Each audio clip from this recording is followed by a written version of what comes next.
So many of you may know that I came from a development background. I mentioned this in my last video. I worked at ArenaNet for 4 years on the development and support of Guild Wars 2. You may know that we have had our fair share of both positive and negative attention.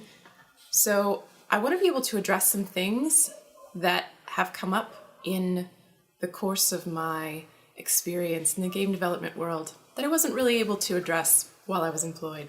And now I'm not because I quit my job. Frodo!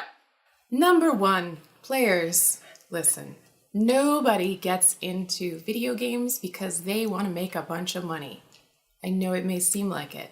Even EA. I would wager, I guess, that everybody who works at EA actually really loves video games or did at some point.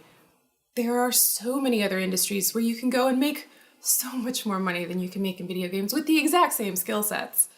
And if you are in video games, it's because you care about them on some level. If they wanted to make money, especially here in Seattle, you could go to Microsoft, Amazon, easily make 150% of your game dev salary. It's just a fact. People who want to make games are taking a hit because they want to make games, because they want to make your lives cooler and more fun. It's for you to have entertainment. That's the whole reason. Once you join a business, things become businessy. Video games are a business. And once you're a part of that business, of course, you want it to make as much money as possible, but that's not why you get into games in the first place. Second, players, listen. I know it's really easy to criticize. It's probably the easiest thing in the world to do. I'm right there with you. I love to criticize things. I've seen a lot of comments that are similar to this. If I were doing X job at X company, I would really change things. No, you wouldn't. Here's the thing. Everybody who works at a company always has that feeling. They're like, oh, if only this could change, I could make this so much better. The problem is that video games, like many other businesses, have a set of shifting priorities. Your expertise being front and center in your job is not necessarily among them. Sometimes it is. Those are really good days when you just get to say, here's the best possible thing I can do, and let's see it executed exactly this way. There are shifting constraints, people telling you that there's like this month is going to be all about acquisitions. So you got to focus on what's going to acquire the most players.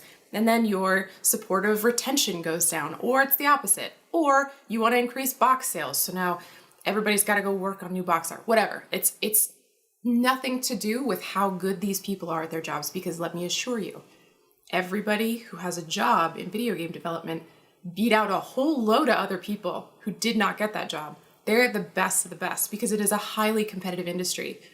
So I know that you think you can do this job better, and maybe you can.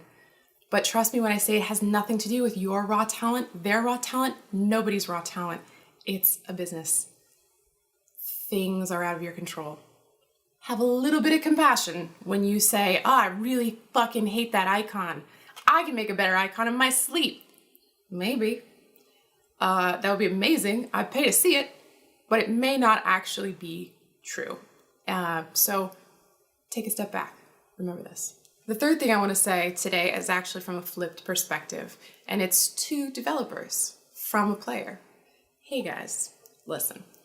I feel very, very strongly about something, and that is that in this day and age, in the day of Kickstarter, Indiegogo, Patreon, this is an era where people want to be particularly and personally invested in what you're doing. Now, what that looks like varies from company to company. I think it was Planetary Annihilation did a live development roadmap. I think Unreal Engine 4 did as well. So people could get a very, very transparent look into their development, which I think is amazing. Like, is the best idea ever. I have some radical ideas maybe about how you should relate to your community, but I really, really think this is important and something that everybody should think about, at least give very serious thought to. People want to see transparency in you, radical or not. Be transparent with what you're working on. Give people that sense of personal investment in your company. Despite your size, you might be Blizzard, but in my opinion, you should be striving to be Supergiant.